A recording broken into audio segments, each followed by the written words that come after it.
தலைவர் மாண்புமிகு மேனாள் ஒன்றிய அமைச்சர் விழா தலைவர் மாண்புமிகு மேனாள் ஒன்றிய அமைச்சர் அவர்கள் உட்பட மேடையிலும் முன்னாலும் அமர்ந்திருக்கின்ற பெரியோர்கள் அனைவருக்கும், தமிழ் நண்பர்கள் அனைவருக்கும் வணக்கம்.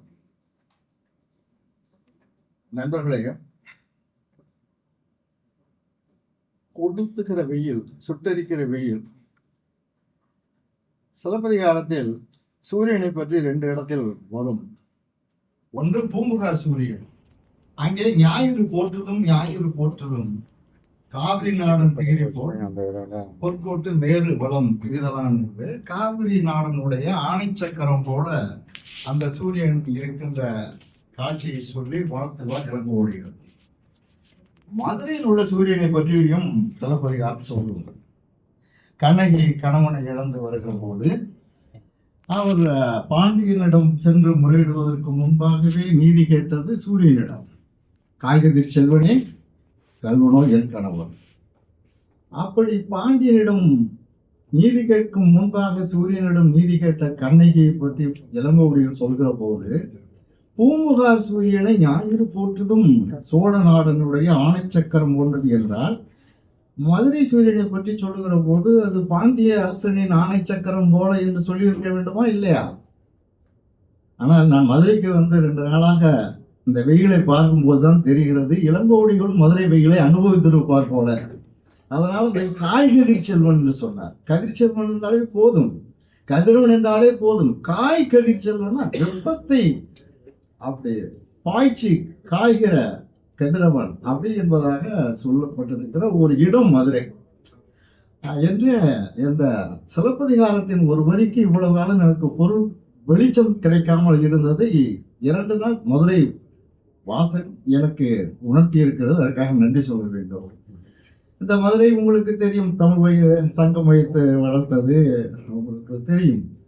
இந்த கலைஞர் நூற்றாண்டு நூலகத்தில் இந்த நூல் வெளியீட்டு விழா நடைபெறுகிறது. நண்பர்களே, தமிழுக்கினுடைய தனி தகுதிகளில் ஒன்று அது தொன்மையாக இருப்பது மட்டுமில்லை, அது தொடர்ச்சியாக இருப்பதும் ஆகும் என்று உலகம் முழுக்க உள்ள மொழியியல் அறிஞர்களால் ஏற்றுக்கொள்ளப்பட்ட உண்மை. ஆனால் இது தமிழுக்கு மட்டுமில்லை, தமிழ் வளர்ச்சி கழகத்திற்கும் ஒரு தொன்மையும் தொடர்ச்சியும் உண்டு.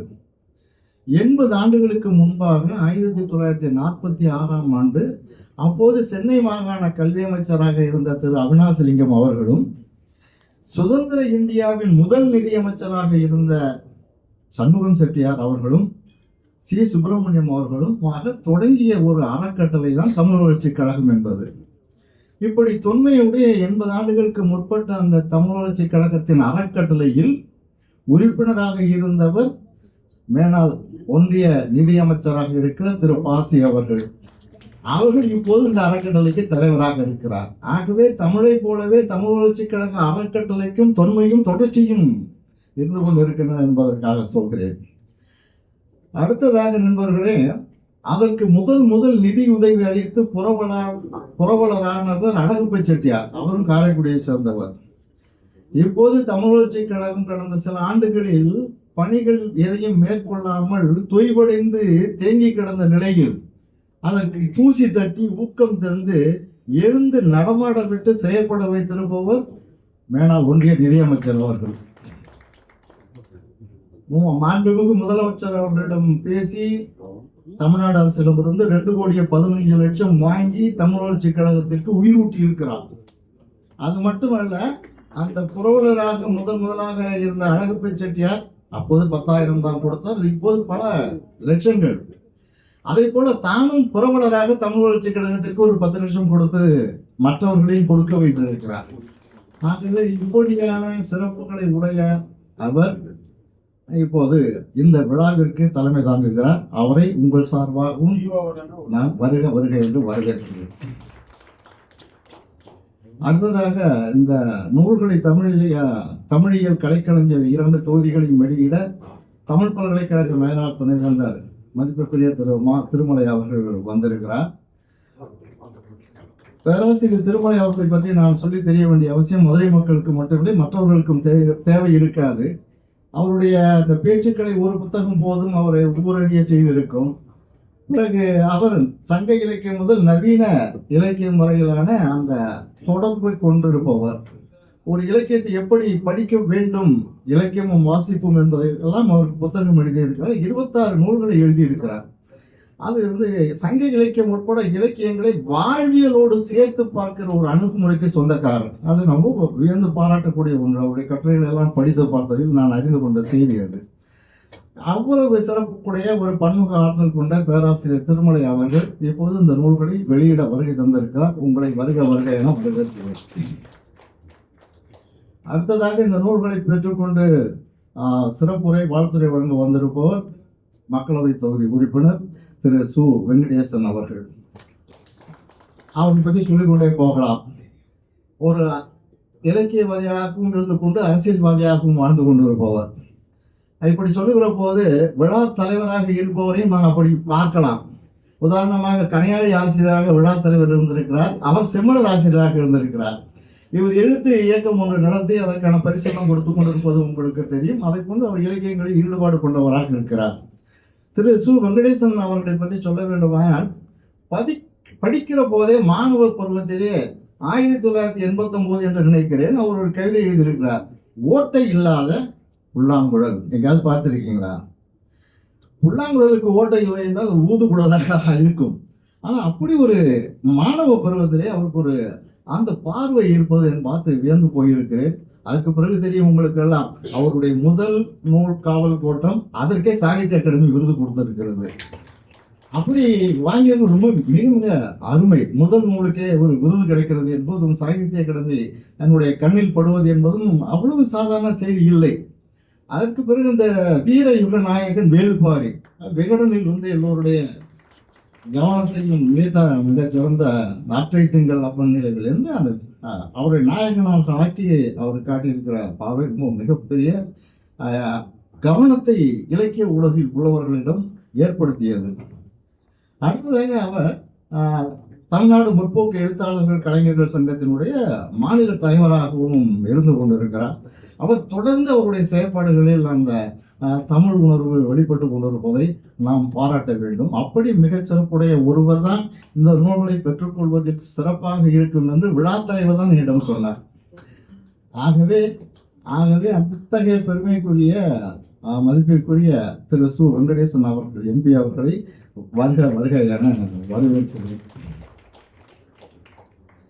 நண்பர்களே, இந்த விழாவிற்கு அழைப்பதை கொடுத்து தொலைபேசி சொல்லி இவ்வளவு நேர நெருக்கடிகளிலும் தேர்தல் நெருக்கடிகளிலும் இவ்வளவு பேர் வந்திருப்பது மதிப்புக்குரிய செய்தி.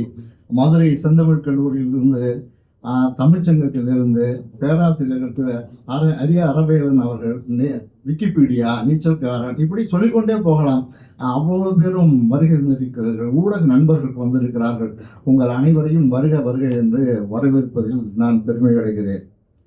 நண்பர்களே, கேள்வி புதிதல்ல, கேள்விக்கு மூத்தது பதில். கேள்வியினுடைய ஊற்றுக்கண்ணாக இருப்பது பதில். எந்த பதிலும் இல்லாமல் கேள்வி இருப்பதில்லை. யாரோ ஒருவர் நமக்கு முன்பு ஏதோ சொல்லி சென்றதிலிருந்து தான் நமது கேள்விகள் தொடங்குகின்றன.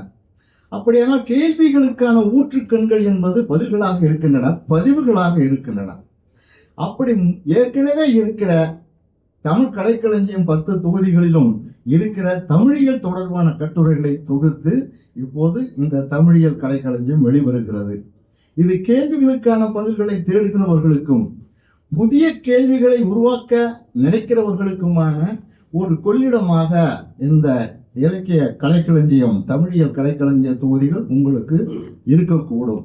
இது அடுத்த தலைமுறைகளை தயாரிப்பதற்கான பணியாக இருக்கக்கூடும். ஆகவே இந்த பணிகளில் இவ்வளவு பேர் வந்திருந்து இதற்கு ஆதரவு தெரிவித்து கொண்டிருப்பது எனக்கு மகிழ்ச்சி அளிக்கிறது. நாங்கள் செய்து கொண்டிருக்கிற பணி சரிதான் என்று எங்களை நினைக்க வைக்கிறது. நண்பர்களே, உங்களுக்கு ஊடக நண்பர்களுக்கும் மற்றவர்களுக்கும் ஒரு புதிய செய்தியை சொல்லலாம் என்று நினைக்கிறேன். தமிழ் வளர்ச்சி கழகத்தினுடைய இந்த பணிகளை பார்த்து வியந்து போன வெளிநாட்டினர், இப்போதுள்ள பணிகளை நான் சொல்லவில்லை, கடந்த கால பணிகளையும் சேர்த்து வியந்து போன வெளிநாட்டினர் அண்மையில் அக்டோபரில் கனடா நாட்டில் அனைத்துலக தமிழ் ஆராய்ச்சி மாநாடு ஒன்று நடத்த இருக்கிறார்கள். அந்த மாநாட்டிற்கு இந்த தமிழ் வளர்ச்சி கழகத்தில் இப்போது யார் யார் இருக்கிறார்கள் என்று தேடி பார்த்து அவர்களிடமெல்லாம் அவர்களை அழைத்து எங்களுக்கு உதவி செய்யுங்கள், எங்களுக்கு பணியாற்றுங்கள் என்று சொல்லி இருக்கிறார்கள். கனடாவில் நடக்க போற மாநாடு அனைத்துலக தமிழ் ஆராய்ச்சி மாநாடு அக்டோபர் மாதம் நடக்க போகிறது. அந்த ஆய்வரங்க குழுவுக்கு தலைவராக தமிழ் வளர்ச்சி கழகத்தின் பொருளாளராக இருக்கிற பேராசிரியர் சரவணன் அவர்கள் நியமிக்கப்பட்டிருக்கிறார். தமிழ் வளர்ச்சி கழகத்தினுடைய ஆட்சிக்குழு உறுப்பினராக இருக்கிற பேராசிரியர் ஒப்பிலா மதிவாணன், பேராசிரியர் அண்ணா பல்கலைக்கழக மேலாள் துணைவேந்தர் காளிராஜன், பேராசிரியர் மு ராமசாமி போன்றவர்கள் எல்லாம் அந்த குழுவில் இடம்பெற்று அந்த பணிகளை மேற்கொள்ள இருக்கிறார்கள் என்பது கூடுதலான செய்தி. இப்படியாக வெளிநாடுகளிலிருந்தும் இந்த தமிழ் வளர்ச்சி கழகத்தை பார்க்கிற இந்த பார்வை என்பது நாம் தொடர்ந்து மேற்கொண்டு வருகிற இந்த பணிகளால் நமக்கு கிடைக்கக்கூடிய பெருமையாக இருக்கிறது. அத்தகைய பெருமைகளில் ஒன்றாக மதுரையில் நடைபெறுகிற இந்த தமிழ் இலக்கிய கலைக்களஞ்சியம், தமிழ் இயல் கலைக்களஞ்சியம் தொகுதி 1, 2 வெளியீட்டு விழாவும் இருக்கிறது என்பதனால் மீண்டும் உங்களை எல்லாம் வருக வருக என்று வரவேற்று அமைகிறேன். வணக்கம். வணங்கிய ஐயா அவர்களுக்கு நன்றி. விருந்தினர்களுக்கு சிறப்பு செய்யும் நேரம் இது. மாண்பமை ப. சிதம்பரம் ஐயா அவர்களுக்கு பேராசிரியர் ஒப்பிலா மதிவாணன் அவர்களை சிறப்பு செய்ய வருமாறு அன்புடன் அழைக்கின்றோம்.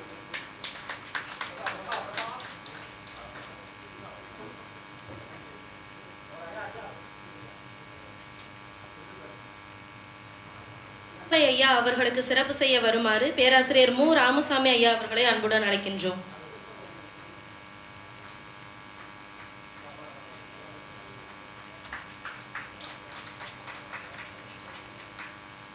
மாண்புமிகு சு. வெங்கடேசன் அவர்களுக்கு சிறப்பு பரிசு நல்க வருமாறு திரு வேடியப்பன் ஐயா அவர்களை அன்புடன் அழைக்கின்றோம்.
புரட்டும் பக்கங்களில் எல்லாம் புதிய தகவல்களை தரும் தமிழியல் கலைக்களஞ்சியம் எதிர்கால சந்ததியினருக்கு கிடைக்க வழிவகுத்த ஐயா அவர்களுக்கு பேரன்பும் பெருநன்றியும்.